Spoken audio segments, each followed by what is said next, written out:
కాంగ్రెస్ ప్రభుత్వంపై తెలంగాణ జాగృతి వ్యవస్థాపకురాలు BRS MLC Kalvakuntla Kavitha తీవ్ర స్థాయిలో విమర్శలు గుప్పించారు. ఎన్నికల హామీలను నెరవేర్చడంలో ప్రభుత్వం విఫలమైందని ఆరోపించారు. రాష్ట్రంలో రైతులను పూర్తిగా నిర్లక్ష్యం చేస్తున్నారని మండిపడ్డారు.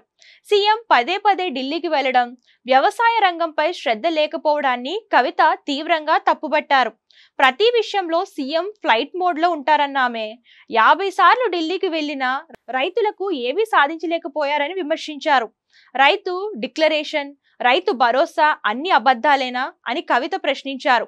మోసపూరితంగా గెలిచిన కాంగ్రెస్ ఎమ్మెల్యేలు ఇప్పుడు ఏం చేస్తున్నారంటూ ఘాటు వ్యాఖ్యలు చేశారు. ఈ సందర్భంగానే ఎన్నికల సమయంలో ఓట్ల కోసం వచ్చే కాంగ్రెస్ నేతలను ప్రజలు నిలదీయాలన్నారు కవిత. ఇచ్చిన హామీలను నెరవేర్చడంలో ఫెయిల్ అయిన ప్రభుత్వానికి బుద్ధి చెప్పాలంటూ ప్రజలకు పిలుపునిచ్చారు. మీ అందరికీ తెలుసు, మాది ఒక రైతు కుటుంబం. కేసీఆర్ గారు కూడా ఎప్పుడు నేను రైతును అని చెప్పి బలంగా గర్వంగా చెప్పుకున్నటువంటి వ్యక్తి. ఇటు అత్తగారి సైడ్ అయినా అటు అమ్మగారి సైడ్ అయినా అందరం కూడా మా కుటుంబాలన్నీ కూడా రైతు కుటుంబాలే. చిన్నప్పుడు వర్షంలో కూడా మా తాతగారితో కలిసి పోయి మక్కచేనులోంచి మక్కెన్లు తెంచుకొని వచ్చినటువంటి కుటుంబాలు మావి. అంత దగ్గరగా పొలాలకు, రైతులకు, పంటలకు నాట్లేసేటప్పుడు కూడా మడిలోకి దిగి నాట్లేసినటువంటి వ్యక్తిని నేను. చెరుకు పంట పెట్టిస్తుంటే దగ్గరుండి ప్రతి ఒక్క సందర్భంలో చూసి గమనించినటువంటి వ్యక్తిని నేను. ఇంకా అప్పటికి పూర్తిగా ఇంటర్నెట్ రాలేదు, ఇంకా అప్పటికి పూర్తిగా గ్లోబలైజేషన్ కాలేదు. సో ఆవాల దగ్గర నుంచి మొదలు పెడితే, జొన్నల దగ్గర నుంచి మొదలు పెడితే దాదాపుగా ఇంటికి అవసరమైనవన్నీ కూడా మన పొలాలలోనే వండాలి అనేటటువంటి ఆలోచన ఉన్నటువంటి కాలంలో నా బాల్యం జరిగింది. కాబట్టి రైతులకు, గ్రామాలకు దగ్గరగా బతికినటువంటి వ్యక్తిగా మరి తెలంగాణ రాష్ట్రం ఏర్పాటు కోసం కొట్లాడినప్పుడు కూడా ఆ రైతుల దుఃఖాన్నంతా కూడా పోగొట్టాలని చెప్పి కసితోని కొట్లాడినటువంటి ఒక వ్యక్తిగా, తెలంగాణ ఉద్యమ సందర్భంలో నీళ్లు, నిధులు, నియామకాలంటే నీళ్ళంటేనే రైతులు, నీళ్ళ కోసం కొట్లాడినామంటేనే రైతుల పొలాల్లోకి మన గోదావరి, మన కృష్ణా నది నీళ్లు రైతుల పొలాల్లోకి రావాలని కొట్లాడినటువంటి వ్యక్తులుగా, తెలంగాణ రాష్ట్రం ఏర్పడక ముందు 2014 కన్నా ముందు 2013-12 సంవత్సరాలలో దాదాపు 789 మంది రైతులు ఆత్మహత్య చేసుకుంటే తెలంగాణ రాష్ట్రం ఏర్పడంగానే ఆనాడు ఒక త్రిసభ్య కమిటీ వేసుకోవడం జరిగింది. త్రిసభ్య కమిటీ వేసుకొని దాదాపుగా 400 మందికి మన ప్రభుత్వం ఆనాడు డైరెక్ట్గా మనిషికి 5 లక్షల రూపాయలు ఇస్తే, మిగతా వాళ్లకు చట్టరీత్యా అనేక కారణాల వల్ల సహాయం చేయలేకపోతే 389 మంది రైతులకు మన తెలంగాణ జాగృతి నుండి 4 సంవత్సరాలు వరుసగా 2500 రూపాయలు ప్రతి నెల వారికి పెన్షన్ ఇచ్చినటువంటి ఒక సంస్థగా, అంత అంతర్లీనంగా రైతుల సమస్యలను తీసుకొని ముందుకెళ్ళినటువంటి సంస్థగా తెలంగాణ జాగృతి ఉన్నది. మరి తెలంగాణ రాష్ట్రం వచ్చిన తర్వాత రైతుల కోసం అనేక మంచి కార్యక్రమాలు చేసుకున్నాం, మంచి ముందడుగు వేసినాం. దేశంలోనే నంబర్ 1 స్థానంలో మనము వరిని పండించేటటువంటి ఒక రాష్ట్రంగా చాలా గర్వంగా పంజాబ్ను ధీటుగా దాటుకొని పోయినటువంటి సందర్భాన్ని కూడా మనం గమనించాం. ఇంటర్నేషనల్ లెవెల్లో ఉన్నటువంటి సైంటిస్టులు అందరూ కూడా మరి అసలు టోటల్గా రైతు సమస్యలు తీరాలంటే ఏం చేయాలి, సమూలంగా రైతు అనేటటువంటి వాడికి పండించడం అనేటటువంటిది నాకు లాభం జరుగుతుందనే భావన రావాలంటే ఏం చేయాలి అని అంటే, ఎంఎస్ స్వామినాథన్ గారు చెప్పినట్టుగా, అనేక మంది ఇంటర్నేషనల్ సైంటిస్టులు చెప్పినట్టుగా ఇన్పుట్ సబ్సిడీ అంటే పెట్టుబడి సహాయం చేయడం ద్వారా మాత్రమే రైతులు బాగుపడతారని తెలుసుకొని మరి ఆనాడు కేసీఆర్ గారు రైతులకు రైతు బంధు అనేటటువంటి కార్యక్రమాన్ని పెట్టి ముందుకు తీసుకెళ్లడం జరిగింది. మీ అందరికీ జరిగినటువంటి డెవలప్మెంట్స్ ఇంత ఉపోద్ఘాతం ఎందుకు చెప్తున్నా అంటే, మన వరంగల్లు ఈ ప్రాంతమంతా కూడా కాకతీయుల కాలంలో ఉన్నప్పుడు ఇక్కడ పంటలు పండించేటటువంటి విధానం, ఇక్కడి గొలుసుకట్టు చెరువుల విధానం, ఇక్కడి కాకతీయులు తవ్వించినటువంటి ఆనాటి చెరువులు వాళ్ళు పేర్లు కూడా సముద్రాలను పెట్టిన అంత అద్భుతంగా ఉన్నటువంటి ఒక జల విధానం, రైతులకు అనుగుణంగా పరిపాలించే విధానం ఇక్కడ నుండి తీసుకొని కేసీఆర్ గారు కూడా మిషన్ కాకతీయ అని చెరువులు బాగు చేసుకునేటటువంటి కార్యక్రమానికి పెట్టుకోవడం.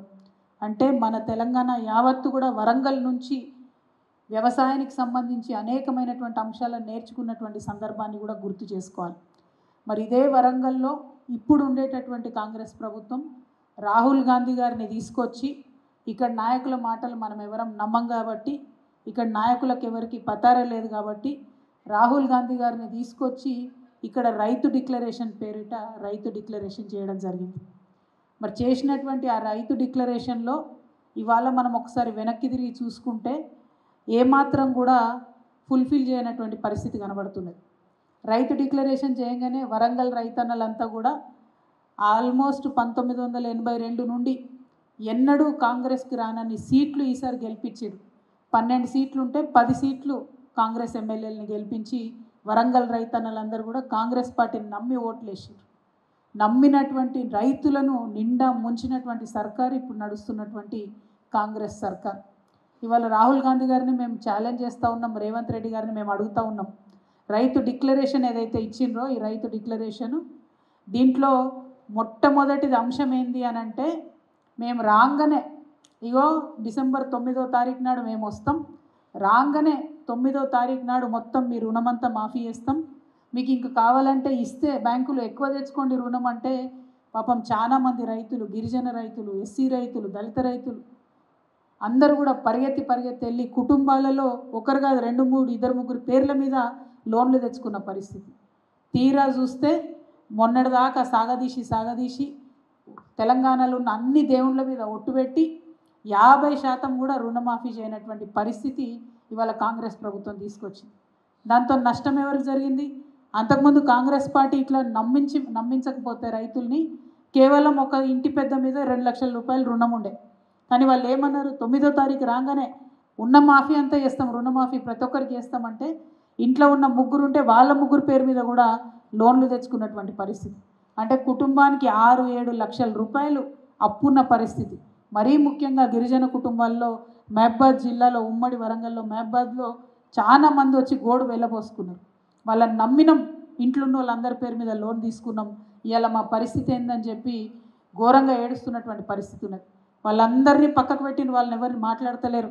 చేసిన రుణమాఫీ కూడా కనీసం సగం మందికి రాకుండా రుణమాఫీ చేయడం జరిగింది. ఇక రెండవది ఇందిరమ్మ రైతు భరోసా. భూమి ఉన్న రైతులతో పాటు కౌలు రైతులకు కూడా ఏడాదికి ఎకరానికి 15,000 ఇస్తామని చెప్పిండ్రు. ఇవాళ 2 ఏళ్ళు వస్తుంది కాంగ్రెస్ పార్టీ వచ్చి, కౌలు రైతు పేరెత్తితే ఒట్టు. అంతకుముందు రేవంత్ రెడ్డి గారు ఎక్కడికి పోయినా సరే, ఏ మీటింగ్ పెట్టినా, ఏ గల్లీకి పోయినా కేసీఆర్ కౌలు రైతులను పట్టించుకుంటలేడు, మేము రాగానే కౌలు రైతులకు ఇస్తామని చెప్పారు.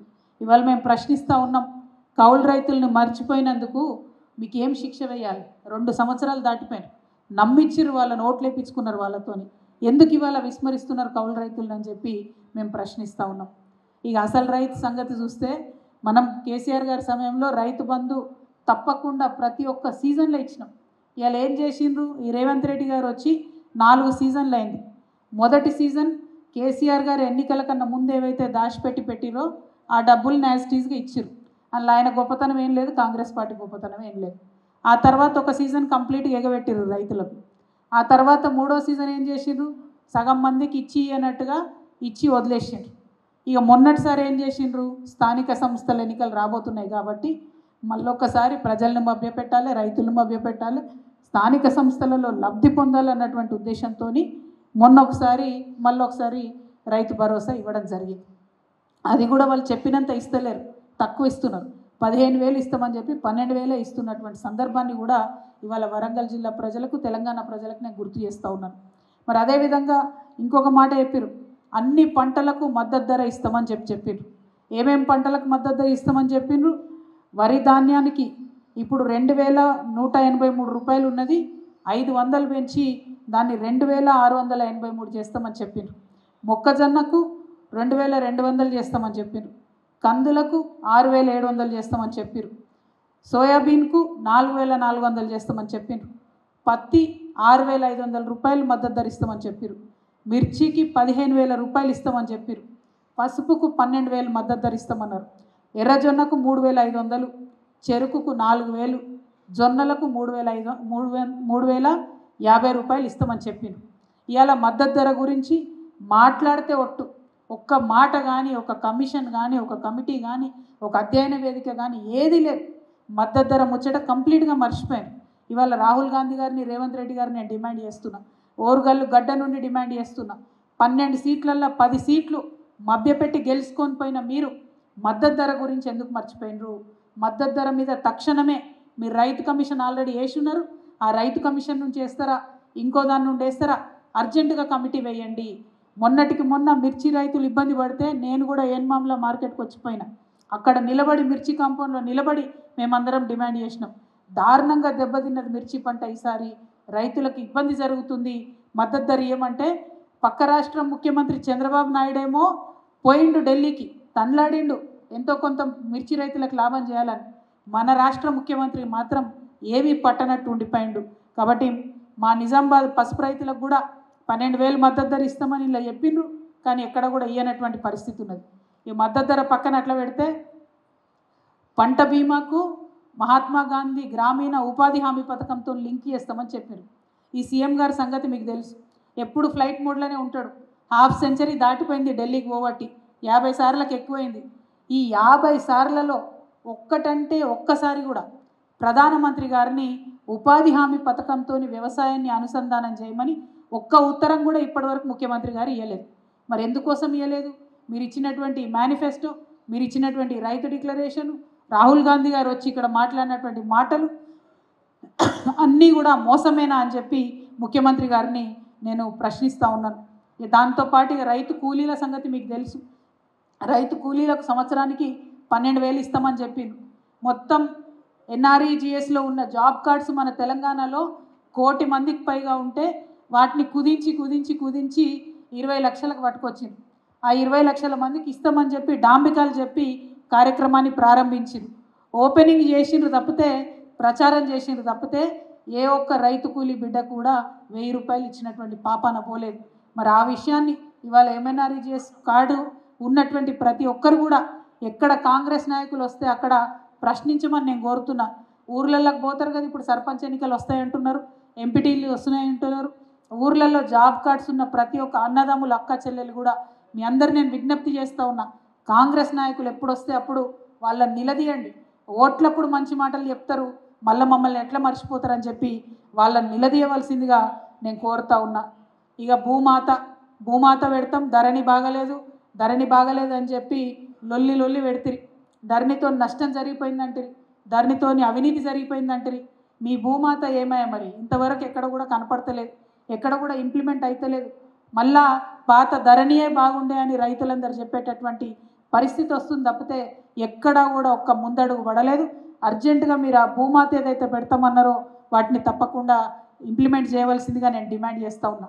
అదేవిధంగా నకిలీ విత్తనాలు, పురుగు మందులపై ఉక్కుపాదం మోపుతామని చెప్పి డిక్లరేషన్లో ఇదే వరంగల్ జిల్లాల నిన్నగాక మొన్న మన ములుగు ఏజెన్సీ ప్రాంతంలో మొక్కజొన్నలు వెంకటపురం, వాజేడు మండలాలలో మొక్కజొన్న రైతులు నకిలీ విత్తనాలు ఉన్నాయని చెప్పి గిరిజన రైతులు ఆత్మహత్య చేసుకొని మరణించారు. మరి ఇదే జిల్లాలో ఇవన్నీ మోసపూరిత మాటలు చెప్పి గెలిచినటువంటి కాంగ్రెస్ ఎమ్మెల్యేలు ఏం చేస్తున్నారని నేను ప్రశ్నిస్తున్నా. మరి ఇక్కడ నుంచి మంత్రి ఉన్నారు, వారు ఏం చేస్తున్నారని కూడా ఈ సందర్భంగా మేము ప్రశ్నిస్తున్నాం. నకిలీ విత్తనాలు భయంకరంగా వరంగల్ జిల్లాలో మరి ఇబ్బంది జరుగుతుంటే ఎందుకోసం ప్రభుత్వం చూస్తూ ఊరుకుంటుందని చెప్పి ఈ సందర్భంగా వారి మీద కఠిన చర్యలు తీసుకోవాలని చెప్పి కూడా మేము డిమాండ్ చేస్తూ ఉన్నాం. అదేవిధంగా ప్రతి ఎకరాకు సాగునీరు ఇస్తామన్నారు. మన ఉమ్మడి వరంగల్ జిల్లాలో ఉన్న దేవాదుల ఇదివరకు కేసీఆర్ గారే బ్యారేజ్ మొత్తం కట్టిపోయినారు. జస్ట్ కట్టుక ఒత్తితే పంపులలో నీళ్ళు రావాలి. 2 మంత్రులు ఆర్భాటంగా వచ్చిర్రు, అక్కడికి బటన్ ఒత్తిండ్రు, నీళ్లు మాత్రం రాలే. ఆడ ధర్మసాగర్ దగ్గర పైపులు పగిలిపోయి వీళ్ళ నిర్వాకాన్ని చూపిస్తున్నటువంటి పరిస్థితి కనబడుతున్నది. అంటే కట్టినటువంటి ప్రాజెక్టులను కూడా ముందుకు తీసుకుపోయేటటువంటి చిత్తశుద్ధ లేనటువంటి ప్రభుత్వాన్ని మేము తీవ్రంగా విమర్శిస్తున్నాం. ఖచ్చితంగా కాళేశ్వరాన్ని వినియోగించుకొని ఏదైతే మహబాద్ వరకు, మన పరకాల వరకు రావాల్సినటువంటి నీళ్లను వచ్చే విధంగా ప్రయత్నం చేయాలని కూడా కాంగ్రెస్ సర్కార్ని మేము డిమాండ్ చేస్తూ ఉన్నాం. ఇక వరంగల్ సంగతి చూస్తే మన టౌను అంతకుముందు రేవంత్ రెడ్డి గారు ఎప్పుడు వాన పడితే అప్పుడు అనేది అరే రే వరంగల్ మునిగిపోతుంది కేసీఆర్ గారు ఏం చేస్తున్నారు అని. మరి 2 ఏళ్ళు అయింది, మీరేం చేస్తున్నారు సార్? కేసీఆర్ గారు శాంక్షన్ చేసినటువంటి హాస్పిటల్ బిల్డింగు 22 ఫ్లోర్లు 32 ఫ్లోర్లు శాంక్షన్ చేస్తే దాన్ని తగ్గించింది. ఇంతవరకు దాని మీద అతిగతి లేదు, పురోగతి లేదు, ఓపెనింగ్ అన్నది లేదు. ఇదే హన్మకొండల మరి ఇందిరమ్మ ఇండ్లు ఇదివరకే మేము కట్టిపెట్టినవి ఉన్నాం, కనీసం సున్నాలేసి అవన్నీ ఇవ్వండి. ప్రజలు వెయిట్ చేస్తున్నారు, పేదవాళ్ళు వెయిట్ చేస్తున్నారు, ఆ ఇండ్లను ఇవ్వండి. అది ఇచ్చిన పాపాన పోలేదు. డంపింగ్ యార్డు మడికొండ కాడ భయంకరమైన పరిస్థితి ఉన్నది, దాన్ని పట్టించుకున్నటువంటి పాపాన పోలేదు. కనీసం మీరు ఇచ్చినటువంటి వాగ్దానాలు మీరు పూర్తి చేస్తలేరు. కనీసం చెత్తనన్న ఎత్తండి, ఆ చెత్త ఎత్తడానికి కూడా మీకు పనికొస్తలేదా? ఆ తీరిక లేదా అని చెప్పి ఈ ప్రభుత్వాన్ని నేను ప్రశ్నిస్తూ ఉన్నాను. మరి మన దగ్గర ఇప్పుడు ఏదైతే ఎయిర్పోర్ట్ రాబోతూ ఉన్నదో ఆ ఎయిర్పోర్ట్కి రాణి రుద్రమదేవి పేరు పెట్టాలని నేను మరొకసారి డిమాండ్ చేస్తూ ఉన్నాను. ఇదివరకు కూడా డిమాండ్ చేసినాం. ఇప్పుడు ఖచ్చితంగా మామ్నూరు దగ్గర వచ్చేటటువంటి ఎయిర్పోర్ట్ని రాణి రుద్రమదేవి గారి పేరు పెట్టాలని డిమాండ్ చేస్తున్నాం. మనం ఓరుగల్లు ప్రజలందరూ కూడా ముక్త కంఠంతో ఈ డిమాండ్ చేయాల్సినటువంటి అవసరం ఉన్నది. ఎందుకంటే ఈ కాంగ్రెస్ వాళ్ళ సంగతి మీకు తెలుసు. చిన్న బస్ స్టాండ్ దొరికినా దానికి రాజీవ్ గాంధీ పేరో ఇందిరాగాంధీ పేరో వీలైతే నెహ్రూ గారి పేరో ఏదో గాంధీ పేరు పెట్టి మళ్ళీ మన తెలంగాణ సంస్కృతిని వెనక్కి నెట్టే ప్రయత్నం చేస్తారు. ప్రత్యేకించి ఓరుగల్లు ఆడబిడ్డలు రాణి రుద్రమదేవి పేరు మామ్నూరు ఎయిర్పోర్ట్కి పెట్టేంత వరకు కూడా ఊరుకోవద్దని ఈ సందర్భంగా మీ అందరికీ విజ్ఞప్తి చేస్తూ ఈ డిమాండ్లో తెలంగాణ జాగృతి తప్పకుండా పోరాటం చేస్తుంది. రేపే నేను కూడా కేంద్ర మంత్రి గారికి ముఖ్యమంత్రి గారికి కూడా ఉత్తరం రాస్తాను. ఇక్కడ ఉండేటటువంటి తెలంగాణ జాగృతి జిల్లా శాఖ కూడా ప్రయత్నం చేయాలి. ఎయిర్పోర్ట్కి రాణి రుద్రమదేవి పేరు పెట్టడానికి మీ వంతు కృషి చేయాలని ఈ సందర్భంగా నేను మీ అందరికి కూడా విజ్ఞప్తి చేస్తూ ఉన్నాను. మరి ఆగస్టు 6 జయశంకర్ సార్ బర్త్డే ఉంటుంది. జయశంకర్ సార్ పుట్టినరోజు అంటే తెలంగాణ జాగృతి నుండి మేము వార్షికోత్సవాలుగా మా సంస్థ వార్షికోత్సవాలుగా నిర్వహించుకుంటాం. మరి ఈసారి ఆగస్టు 6 జయశంకర్ సార్ బర్త్డేను ఓరుగల్లులో నిర్వహించుకుంటాం. పెద్ద ఎత్తున ఓరుగల్లులో నిర్వహించుకునేటటువంటి ఈ కార్యక్రమంలో తెలంగాణ జాగృతి రాష్ట్ర శాఖలను కూడా అన్నిటినీ ప్రకటించుకుంటాం. అన్ని చోట్ల కూడా జాగృతిని బలోపేతం చేసే దిశగా కార్యక్రమాలు రూపొందిస్తూ ఉన్నామని ఈ సందర్భంగా తెలియజేస్తూ మరి ఇంత ఆలస్యమైన వేచి ఉన్నటువంటి ప్రెస్ మిత్రులకు మరొకసారి మనస్ఫూర్తిగా ధన్యవాదాలు తెలియజేస్తూ మన ఓరుగల్లు బిడ్డ రాణి రుద్రమదేవి పేరు పెట్టేంత వరకు కూడా విశ్రమించకుండా ప్రెస్ మిత్రులు కూడా తమ వంతు ప్రయత్నం చేయవలసిందిగా కోరుతున్నా. ఏ ఉద్యమమైనా మీరు లేనిది సాధ్యం కాదు. తెలంగాణ ఉద్యమంలో కూడా మీరు వెన్నంటి నిలిచి మా పోరాటాలన్నిటికీ మద్దతు ఇచ్చిండ్రు. అదే పంతాను కొనసాగించవలసిందిగా మీడియా మిత్రులను కోరుతూ మరి నర్సంపేటలో ఒక ప్రైవేట్ కార్యక్రమానికి వెళ్ళేది ఉంది. అది వెళ్తూ మధ్యలో ఓరుగల్లులో ఉన్నటువంటి సమస్యలను మరీ ముఖ్యంగా రైతన్నలను కాంగ్రెస్ పార్టీ విస్మరిస్తున్నటువంటి తీరుని మరొక మారు ఓరుగల్లు ప్రజలకు తెలంగాణ ప్రజలకు గుర్తు చేయాలన్నటువంటి ఉద్దేశంతో ఇక్కడ ఆగినాం. ఎన్నికల కోసం రాహుల్ గాంధీ ఓరుగల్లు వచ్చింది. ఎన్నికల కోసం రైతు డిక్లరేషన్ ఇవ్వడానికి రైతులు మభ్యపెట్టడానికి ఇక్కడికి వచ్చింది. మరి ఖచ్చితంగా రాహుల్ గాంధీ గారు మళ్ళీ రావాలి, వచ్చి వాళ్ళు ప్రకటించినటువంటి పథకాలన్నీ కూడా ఓరుగల్లు ద్వారానే వాళ్ళు ముందుకు తీసుకెళ్లాలని చెప్పి నేను మరొకసారి డిమాండ్ చేస్తూ మీ అందరి దగ్గర సెలవు తీసుకుంటున్నాను. Thank you. జై తెలంగాణ, జై జాగృతి. మా జిల్లా నాయకులు కార్యక్రమాన్ని రూపొందించిన తర్వాత మీకు వివరాలు ఇస్తారు. ప్లీనరీ లాగా పెట్టాలనుకుంటున్నాము, ఒక రోజు 2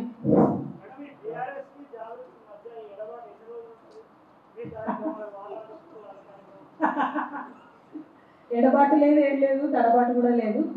క్లారిటీ ఏం చేయాలంటే జాగృతికి ఎంత బలం, జాగృతి ఇదివరకు ఎంత బలం ఉందో మళ్ళీ అంత బలోపేతం చేద్దామని ఆలోచనతో ముందుకు సాగుతూ ఉన్నాం. ఎప్పుడైనా కూడా జయశంకర్ సార్ మాకు ఒక మాట చెప్పింది, లక్ష్యం మైక్ బంద్ చేయాలి ఒకసారి. పనిచేసే వాళ్ళందరూ సమాంతరంగా రైలు పట్టాలలాగా పనిచేయాలని చెప్పిండు. సో రైలు పట్టాలలాగా మా పని మేము చేసుకుంటూ పోతుంటాం. ప్రతి ఒక్కరు ఒకే లక్ష్యం వైపు పోతున్న వాళ్ళందరం కూడా ఒకరినొకరు డిస్టర్బ్ చేసుకోకుండా మా పని మేము చేసుకుంటాం. అల్టిమేట్ తెలంగాణ లక్ష్యం, తెలంగాణ బిడ్డలందరూ బాగుండాలి, తెలంగాణ అభివృద్ధి పథంలో ముందుకు సాగాలి.